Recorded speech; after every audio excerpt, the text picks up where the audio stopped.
with TCL. Get in the know.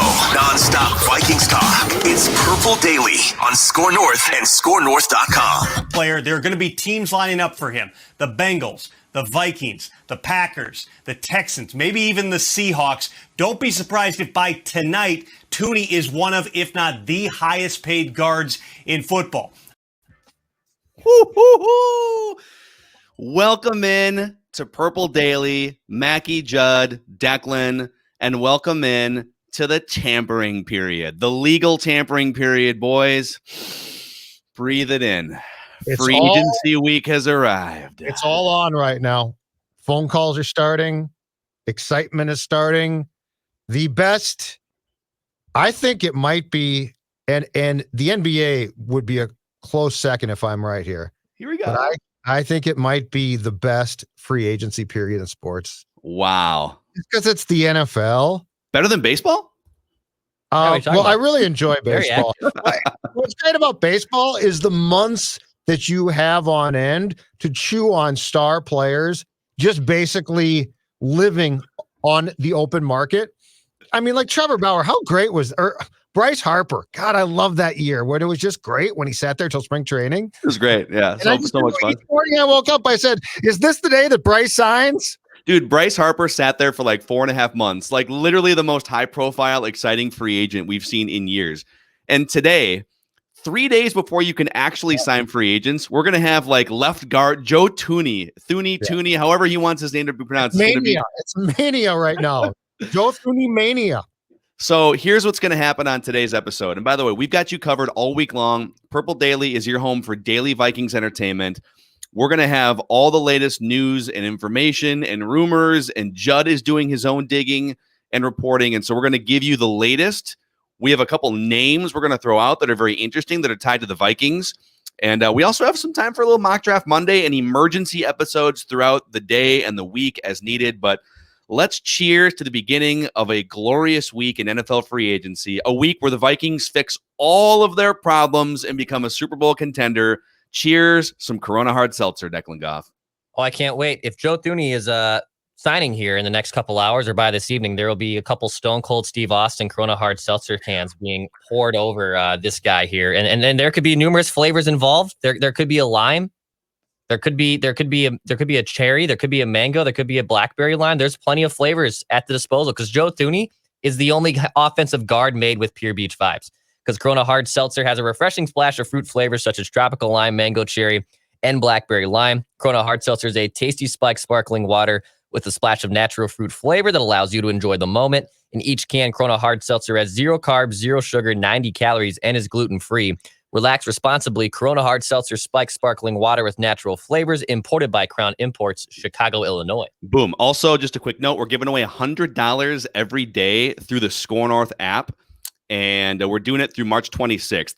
Greater Twin Cities and Minnesota area. So for all of our outstate fans, we will have some things that you are eligible for in the future, we hope. But for this one, it's just Minnesota and surrounding areas. So every day between now and March 26th, you can open the Score North app, register in the Pick Your Prize contest through Listener Rewards, and you'll have a chance to win $100. And that winner is entered into a $10,000 prize pack drawing from one of our 9 partners. So let's start with the news and nuggets, okay? Tom Pelissero tweeting out, well, you saw the nugget off the top. Tom Pelissero putting the Vikings in the same sentence as Joe Thuney.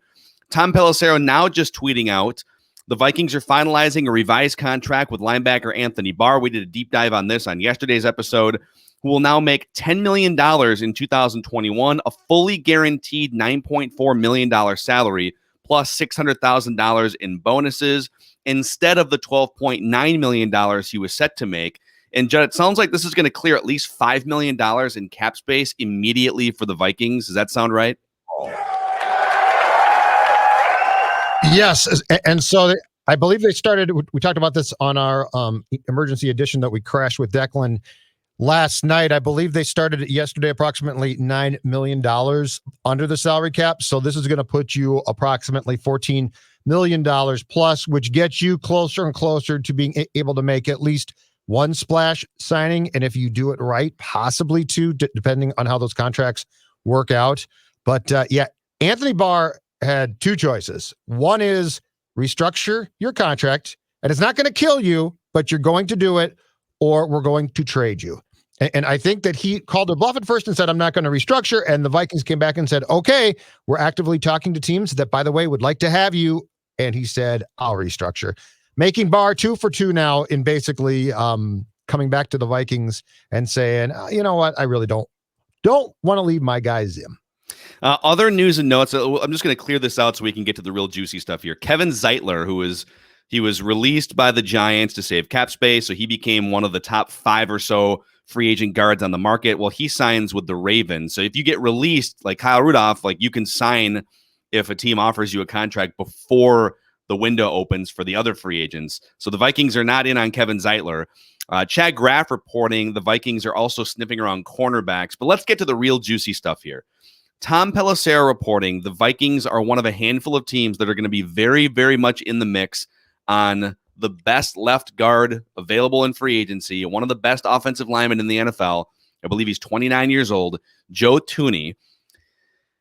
And it sounds like, according to Pelissero, that this could go down today. Whether it's the Vikings or somebody else, this first wave of free agency could go down today. And so, Judd, the floor is yours. Your thoughts on the Vikings officially? Tom Pelissero doesn't just float things like this. He's very plugged in. He's very connected, very calculated. Yep. But the Vikings, you said last night on last night's episode that they might look to spend a huge chunk on defense too. So where do you think things are at here on the first day of the legal tampering period? I think that the Vikings have 3 names on their list, and Thuney is definitely one of those names. And now I think the question also becomes who's going to carry the most weight in the conversations at TCO Performance Center when it comes to if you can only get one of these 3, which one do you take? And I think I know what the head coach's answer to the names I'm about to present you would be, but I also think that the GM, Rick Spielman, might have a different response. So Thuney is the big free agent guard, and I think he's going to be paid more than we expect. And I don't know that the Vikings can afford him, but the fact that they're in on him is good news because right now, the left side of the Vikings offensive line, the last time I checked, Phil Mackey, had nobody there because Dakota Dozier is obviously not coming back, which is a good thing at left guard. And Riley Reif was released last week to create a substantial cap room. So the Thuney idea, a good one. I'd like to see the rest of the list, though, because if they don't get him, and I think that we need to start the day assuming that it's going to be very difficult to land him because there are teams, i.e. the Bengals, with more cap room than you, that could certainly pursue him and pay him more, what the rest of that list looks like. Now, the other 2 names that I've heard, and this is the Zimmer, this is where Zim comes in here, and I think that that one of these 2 names, at the end of the day, if they get one, Mike is going to be having a big steak and a nice glass or 3 of wine. He's a red wine guy, right? I think believe he's a red wine guy. A little Pinot Noir, yeah. Just a nice red steak. These 2 names. Just super rare. Yep. Bengals Risking food poisoning. Oh, who cares? Because if you get Carl Lawson, a 25-year-old defensive end from the Bengals, who the Vikings like a lot, and statistically certainly does not knock your socks off. So if you go to Pro Football Reference right now and look up his stats, it's not going to overwhelm you. But the feeling of Lawson's upside is quite big. The second name, and this is not pursuing both and getting both. It's one of 2, okay? Yeah. The second name, a guy that played for Zim when he was the defensive coordinator with the Bengals, who then was traded to the Seattle Seahawks during the course of last year, Carlos Dunlap, who's 32, okay? So 2 things here. One is, in Spielman's world, Lawson is a lot more desirable because if you look at Rick's means of operation during his time in being an instrumental figure in the Vikings' decision-making, he loves to sign guys coming out of their first contracts in their 20s. He is not a big, you're 32, yeah, that's great. Yeah. He is a big, I want to get you for your second contract because in the Vikings world, that means more production is coming, where if you sign a 32-year-old, there's a chance that guy drops off. Connection to, and this is important, is keep in mind, it didn't get a ton of publicity, but Paul Gunther, who was fired during the course of last year by the Raiders as their DC by John Gruden because their defense was so bad, was basically named to the Dom Capers defensive assistant role with the Vikings. He was the DC in Cincinnati after Zim and has coached both Dunlap and Lawson. And the connection there now ties back to a guy like Lawson, if he liked Gunther, is going to be presented with the opportunity to potentially reunite with him with the Vikings. So Thuney, Lawson, Dunlap are their three big names going into today. I would say if we were just to realistically handicap this, boys, I would say by the end of the day, when I think two of these three might be gone, not all three, but I think two of the three might be gone, I would say Lawson, very good chance, because I think he's going to get paid, but I don't think he's going to be paid. I don't think he's going to get ridiculous money. Thuney is second, and my guess is that he is going to get paid huge bucks by somebody. And I would put, just because of his age and the fact that Spielman's not a huge fan of aging players, I would put Dunlap third. And if they get Lawson, the Dunlap thing is just dead. I think so. Dunlap, and by the way, like Dunlap has been, anyone who plays for the Bengals, I feel like the last 10 years is largely anonymous, except for maybe Chad Ochocinco and AJ Green and Andy Dalton. Dunlap would have been a phenomenal look like 3 or 4 years ago when he was in his prime still. He had a down season last year, according to Pro Football Focus. And the question there is, all right, is he bouncing back at age 32 or what's the deal there? I would put him a distant third on that list. In fact, if you're getting to Dunlap on this list, I think it means that you're probably looking to allocate the $15-20 million in salary cap space to three more like B-level impact instead of looking for an A-level guy. So really it's sort of a game of philosophy between Thuney and Lawson. It's also a game of how many other teams are involved for both these guys and a game of how much salary cap space do you have left and other needs you need to fill. According to Pro Football Focus, projected contracts, Joe Thuney, 4 years, $57 million projected, $35 million guaranteed. So about $14 million a year, $35 million guaranteed. Carl Lawson, pretty similar, about a 4-year, $55 million deal for $30 million guaranteed.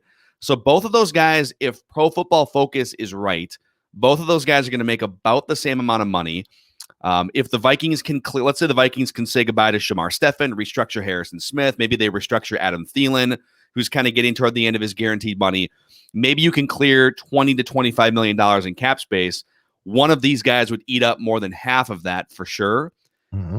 If we're talking similar contracts, where would you guys, let's start with Declan. Where would you guys put your money? Similar contracts, 30, 35 million guaranteed, 4-year deals, $55-60 million total. Are you going edge rusher that was 4th in the league last year in pressures to go bookend with Danielle Hunter? Or are you going fix the left guard position once and for all with a guy who might also make your young center better too and make Kirk Cousins better? Declan. I'm going with fixing the guard. Just fix the guard. I explained this to you guys on Ventline yesterday.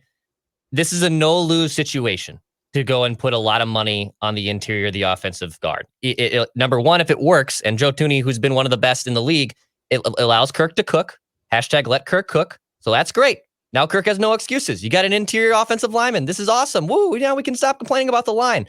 Or if Thuney is not the player he is, or the contract ends up blowing up in your face, you can then go back and remember that in March of 2021, you gave a bunch of money to an interior offensive guard instead of giving it to something of more of significant importance, like maybe taking another chance on a big wide receiver or giving it a big contract to a defensive end. Spending a lot of money on interior guard play is a risky move because it's not a sexy position.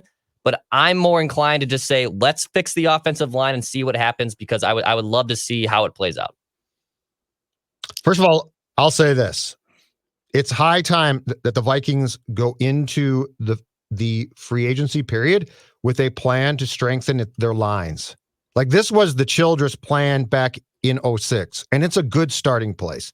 Like, you think about the last time that free agency opened and we actually had a discussion about the Vikings being very interested in strengthening both sides of the line. It's been a long time. So I applaud that. Good. It's a good starting point. That being said, if I can fix one, Declan's right. Now, I think Thuney is too expensive. I really think it's going to be extremely difficult unless there is something about this team he really likes. I think it's going to be difficult to outbid teams because there's going to be a few teams with a ton of cap room to spend that can basically set him up for life, blow him away financially, and it's going to be tough not to take that. Unless he says the Vikings are about to pop or I love Kirk. And I believe if you look this up, I want to say the one tie-in is, I think his agency, if I'm not mistaken, is the same one that represents Kirk. But I don't know if Kirk trying to woo you to his team actually works. But I am going Kirk wooing. Well, I mean, like some guys, if they call you, right? Like if Teddy calls you, you're like, I love Teddy. I'd love to play with you. Does Kirk calling you make you say, oh, you know what, Kirk? Yeah, you hold the ball too long and you can't feel blindside protection, but I love you. I don't know about that one. But yes, I would say that it's been so long since the Vikings actually pursued a guard. Guards have become, in the last 5 to 10 years, more important. And if you right now look, I'll emphasize this again, the left side of the Vikings offensive line is vacant. Like, we don't know what you're going to do. If you can end the day with the highest profiled left guard, and keep in mind, if you're downplaying guard right now, Steve Hutchinson, a Hall of Fame guard, helped change the Vikings offensive line dynamic incredibly. So they can have an impact. And that was 2006. They're more important in 2021. The edge rusher is something that I'm sure Zim would love. It's sexy. It's fun. But man, it would be nice to see Kirk's blind side have a good start of being protected. So I will say that my answer to this would have been just 100% no-brainer guard a week ago. Let me start with this, and then I'll give you my final answer. I love the idea of Mike Zimmer getting everything he needs defensively and a ferocious defensive pass rush. You get Michael Pierce back, Danielle Hunter. You find a way to restructure and extend him. Maybe it saves you even more money this year by restructuring his contract. And adding Lawson to that mix. I just feel like Mike Zimmer is in his comfort zone when he has 3 or 4 offensive linemen up front that he loves, that he knows can get after the opposing quarterback, and then everything else sort of branches off from that. The best seasons that the Vikings have had under Mike Zimmer follow that formula, specifically 2017, when Everson Griffin was, top of his game and Danielle Hunter was emerging, etc. All right, so I will say that is intriguing, and the defense was terrible last year, and from a Vikings perspective, historically bad at getting after quarterbacks. That said, I think in order to be an actual Super Bowl contender, you need something about your team that's elite.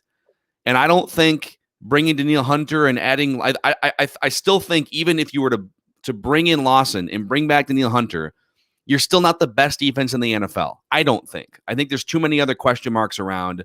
And I worry about your young cornerbacks really getting it in 2021. So I think there's always going to be questions on defense, even whether you sign Lawson or not. Your offense is closer to being elite and the thing that you can hang your hat on, which is crazy to say because throughout the entire Mike Zimmer era, it's been the offense playing catch up to the defense. Well, not anymore. Your offense was 4th in yards, 11th in points, didn't throw the ball enough because they didn't feel comfortable with the pass protection. And so I think Joe Thuney and the domino effect that he could bring in could give yourselves a chance. And then this would all be predicated on, do you tweak your scheme to be a little bit more pass-centric?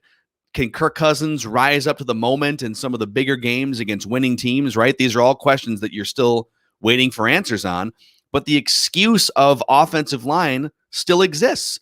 If you get rid of that excuse and you give your $30 million quarterback every tool that he deserves, really, if he's going to be your franchise quarterback, you eliminate all those question marks. And so I would allocate the money to just fixing once and for all the left guard position, and I would push my offense as close to elite as possible.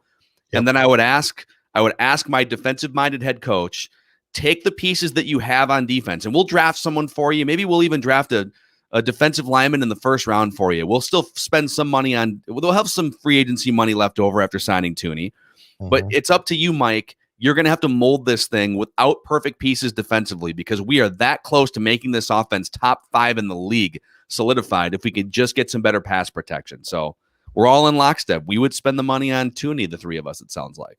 And keep in mind, too, the defensive improvement should come via guys returning. If Hunter comes back, you've gone from being basically a sackless team to having, if he's healthy, a top pass rush end who, by the way, can play both sides, come back. Michael Pierce, right? Michael Pierce, a year ago at this time, was your free agent splash. He was the guy. He should improve your nose tackle position immensely. You still need a 3-tech. It would be nice to get a consistent right end. That would be nice. But now, after what we saw last night, Anthony Barr is back. Eric Kendricks, who missed the last 4 games or so, he is back. Your cornerbacks have to be improved. I mean, they just have to be. Now, I would say that if you can get a veteran corner and they're going to exist on a 1-year contract, this time listen to us and do that. But the Gladneys of the world and the Dantzlers should be improved. Harrison Smith is still going to be here. So I just think through the natural progression of guys coming back, your defense should be very competitive. Yep. I'm not saying it's going to be top 3, but to your point, Phil, if you make the tweaks and continue to go down the path offensively, and in 2021, it's ideal to have what could possibly be an elite offense. This defense should not be a train wreck. It was awful in part because guys didn't play and got hurt. A lot of those guys now are going to be back on your team. Yeah, I mean, the simplest way I can put this is, what framework generally gives you the best chance to compete for a Super Bowl? If you have like a fringe top 10 offense and a fringe top 10 defense, which I think is what would happen if they signed Carl Lawson. I think their defense would, and get those guys back, I think it would vault you back into the top half of the league, and you'd be like a fringe top 10 defense. And your offense would, because you just lost your left tackle, like you clearly have holes that you're not going to be able to fill once you spend all that money on Carl Lawson. So your offense remains fringe top 10 as well. Or would you rather have a bona fide, solidified top 5 offense and a league average-ish defense that is better situationally than its overall ranking, like on third downs and red zone, because their coach is great at scheming? Mm-hmm. Like to me, that's that right there. If like some people look at it and say, well, your offense is fringe top 10 and your defense was garbage, so you need to pour all your resources into the defense. And I don't agree with that. I think if you have a chance to make your offense one of the 3 to 5 best units in the entire NFL, and your defensive-minded coach and guys coming back can bring the defense back to some level of respectability, that's your best chance to score 30 points in a playoff game or win 11 or 12 games on the season and really do some damage. Let's go door B here. So let's say that Thuney says, I'll sign there, okay? So at that point in time, the Lawson contract probably becomes too big. Like you probably let's just say that just cap-wise, you can't do both. What would you think about going Thuney, which would be an immediate huge upgrade to your line and really help to stabilize things, and Dunlap, who is 32, he is aging, he's probably not perfect, but look, if you are going to, if the people that run your football team perceive this as a win now opportunity, and then they probably do. We might not, but they do. And you can put Hunter and Dunlap as your potential starting bookends. That's still not bad. That gets pressure. And I can't emphasize enough last year, because of injuries and issues, how bad this defensive line was. 23 sacks? I mean, it was damn near, for this franchise, historically bad. So the starting point is, it's just from getting guys back, going to progress and be improved. But I think if you could go at the end of the day, Thuney at left guard, Dunlap at right end, Hunter at left end, I think you're feeling pretty damn good there too. And that's door B. I agree. I mean, if you could come out of like the group of 3 that you threw out here with the Cincinnati defensive ends and Joe Thuney, I mean, if you could wind up with Thuney and Dunlap, sign me up all day. Quick point of clarification.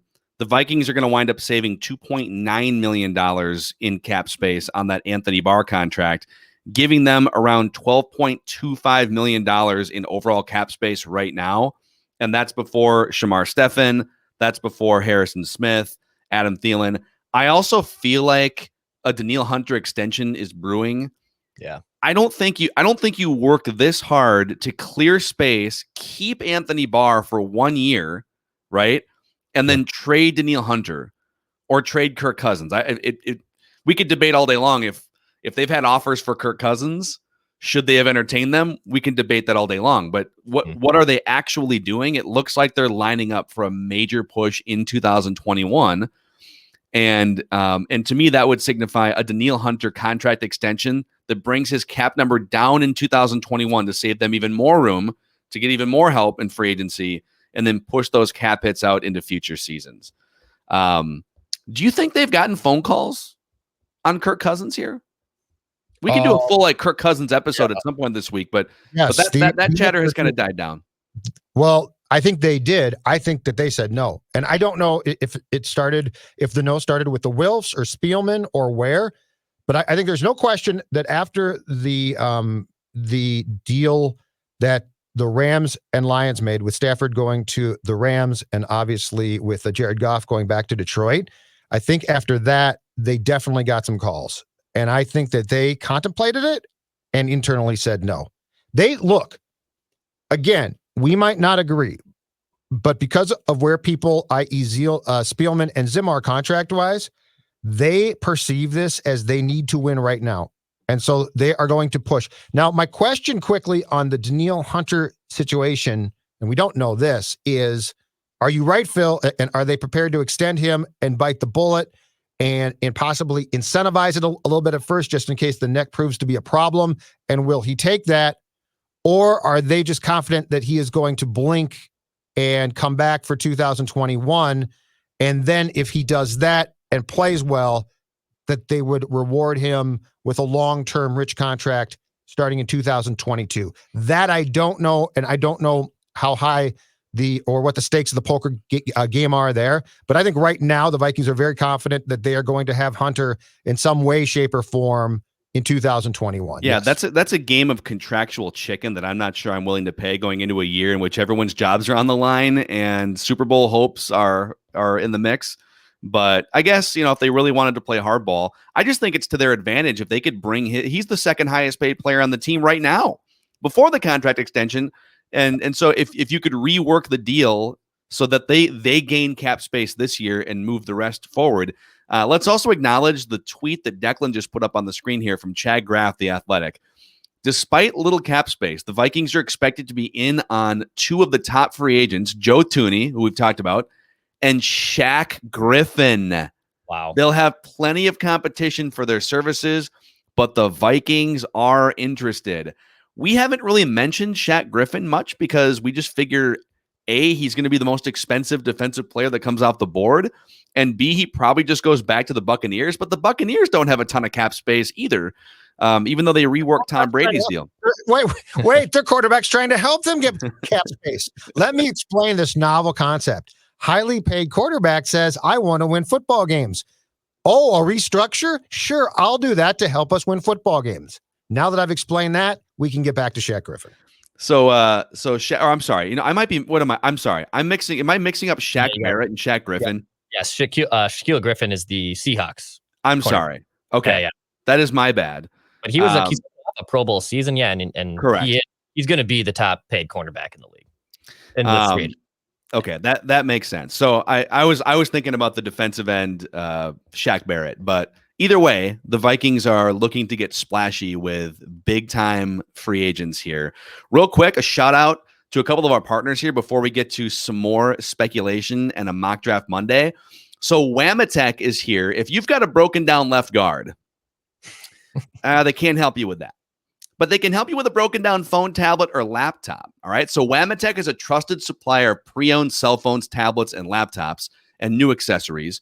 And also, they source pre-owned devices directly and pass the savings on to you. They'll even buy your old device for cash. Buy, sell, trade in, whatever you need.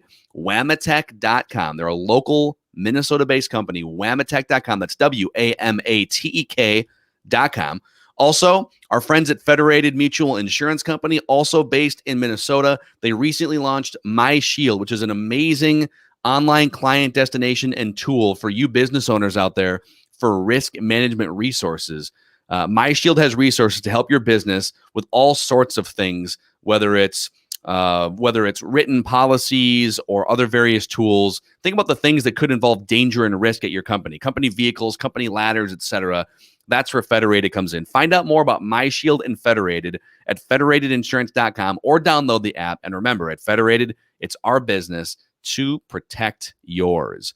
I've always kind of wanted to know, like, it would be so much fun to be a fly on the wall. All the different plates the Vikings front office has spinning right now. So think about all the different contracts they've had to have discussions about restructuring or cutting, like Rudolph, Reef, Barr, Harrison Smith, Adam Thielen, Daniil Hunter. Like, they're spinning all of those internal plates and trying to figure out in which order do they address each of these. Which of those guys is the most, like, potentially pissed off about their situation and needs to be dealt with right now. And then while you're trying to figure out how much cap space you can clear, you're also trying to have conversations, be it legally or illegally, with these potential free agents. And so I just couldn't really imagine being inside the Vikings front office right now. They probably have more plates spinning than almost any team in the NFL based on all the things they're trying to do in a short amount of time. Absolutely. Yeah. And I'm curious too, what the process is this year with no combine, because ordinarily the amount of conversations between teams and agents at the combine, I mean, that's where it starts, and guys start drinking, and then they start talking about potential contracts. And so I think a lot of times in past years, today would sort of be the culmination of the beginning of those discussions in Indianapolis. Well, obviously with no combine, those discussions didn't take place. It doesn't mean that you can't pick up the phone, but certainly at the combine, you can accidentally run into people. Oh my God, I never thought I'd see you here. Let's talk about your client. I want to touch on this Shaquille Griffin idea, though, because this intrigues me a little bit, and I'm not sure how I feel about it. So he is projected from a story that I just saw about his impending free agency. So you get a 3 to 4 year contract at $11 million. As far as addressing the cornerback situation, I think if you can do it reasonably with a veteran player, that's great. That's fantastic. But if we're going to take away at all from the potential cash that might be going towards the offensive or defensive line, at this point in time, I don't really like it. And here's why. Again, I am all for building both up front, and both need help. Both lines definitely need help. And keep in mind too, if you are going to invest in a right end who can form a bookend with Hunter and give you a pass rush that's going to be possibly very good, that is naturally going to help Gladney and Dantzler and the cornerbacks, because the pressure from up front clearly trickles down to help guys in coverage. So I am all for addressing cornerback and getting one veteran cornerback. I am not for making that your immediate splash, though, because I really believe that the idea of helping your offensive and defensive line first is the best idea. Yeah. I agree with that. I mean, Cam Dantzler, I think people should feel pretty confident that Cam Dantzler has figured it out, and even showed signs toward the end of the year, like the last 6 weeks, of being one of the better cornerbacks in the league. So some of this stuff, this is where I get a little irritated with Mike Zimmer, because he's clearly just like in the room, like, we need to spend every draft pick on defense and every dime of free agency money on defense. It's like, well, part of the reason why you would go the other way is because, Mike, we trust that you can take a less than perfect bunch of players and mold them to be good. Like, that's your job as a defensive coach. So if there's ever any debate over whether they should pump money into the trenches or into a cornerback, start with trenches. And then if after you have signed Joe Thuney to a backloaded contract, you've got some money left over for a cornerback, that's awesome. Speaking of backloaded contracts, here's another one from Chad Graff, The Athletic. The Vikings expect things to move quickly after the legal tampering period starts at 11 a.m. Production note, we are recording this before the legal tampering period begins. In fact, we should shut up soon so Declan can post it. They feel like they can backload contracts and bank on an increased salary cap coming up with a new TV deal looming. And that would make sense. that's why you would clear money now, and you would look to deal with some of these big cap hits later, right? Like get clear enough so that you can give these guys the bare minimum. And here's the other thing, okay? There's the salary cap structure, and then there's the cash structure.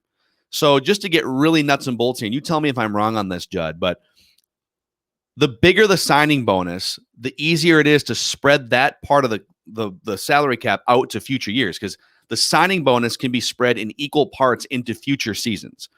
So, but again, the signing bonus is cash up front in a year coming off a pandemic. So what is the Wilfs' appetite to put, let's say with Joe Thuney, it's like, listen, all these deals are equal, and for the Vikings to get a leg up, we'll just give you more money right now in your bank account, which benefits you because you just get like $30 million right in your bank account or whatever. And then it benefits us because we can spread that chunk of money out into future seasons and reduce the cap hit for 2021. Those are all things that the Vikings are going to try and finagle with Rob Brzezinski leading the charge behind the scenes, Judd. Yeah, and it's true. And this is the one good thing. So not having fans in the stands in 2020 definitely hurts, Phil. But the one thing is the Wilfs have always basically, when they've been asked to, have spent. So I don't think a signing bonus is going to stop a player, or the Wilfs, I should say, from joining the Vikings. But the issue is going to come back to the non-cap strap teams are going to step in, and they could basically blow away players with offers that the Vikings just can't financially match from a cap standpoint. So I don't think the upfront cash from the Vikings perspective is a problem. I do think that the cap problems are going to come to light with a few players if those players are just intent on a big payday. Yeah. Let's do this. Let's push Mock Draft Monday. Sorry, Mock Draft Monday. We ran at a time. Sorry, Matt Damon.